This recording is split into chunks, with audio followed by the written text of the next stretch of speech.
सरफराज चौधरी कहता है कि इसको ले जाओ इसकी, जबकि मैं डे 1 को आया हूँ, मैं सब कुछ मोबाइल का पासवर्ड, लैपटॉप के पासवर्ड, मैंने जीमेल के पासवर्ड, मुझे आज एक ऑफिसर आके दिखा दे, बता दे कि भाई ने हमें ये चीज नहीं थी वो तफ्तीश के अंदर इस जगह कोऑपरेट नहीं था कर रहा, इसलिए मुझे एक बंदा आके दिखा दे यार।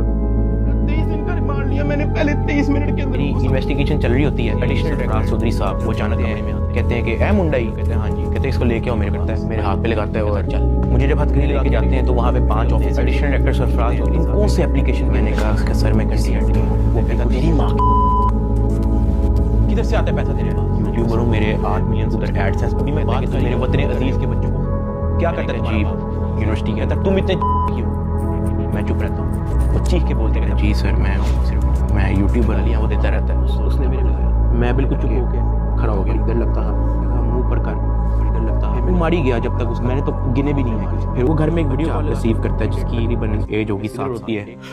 वो उस बच्चे से पूछता है कि डगी बाई को वो बच्चा कहता है जी। वो बैक कैमरा ऑन करता है, हाथ आगे बैठे होती हैं, वो कैमरे से कौन है ये, कहता है तुम इसके प्रोग्राम देखते हो जी। वो पीछे जो प्राइवेट मुलाजिम जो बहुत जोर का पीछे सरफराज चौधरी साहब उस बच्चे को कहते हैं ये देखो इसके साथ क्या हो रहा है, आप देखोगे तुम इसका प्रोग्राम, कहता नहीं, फटाफट इसको गालियां दो। बच्चा कहता है कि सरफराज चौधरी साहब कहते हैं और का बच्चा, सरफराज चौधरी साहब कहते हैं और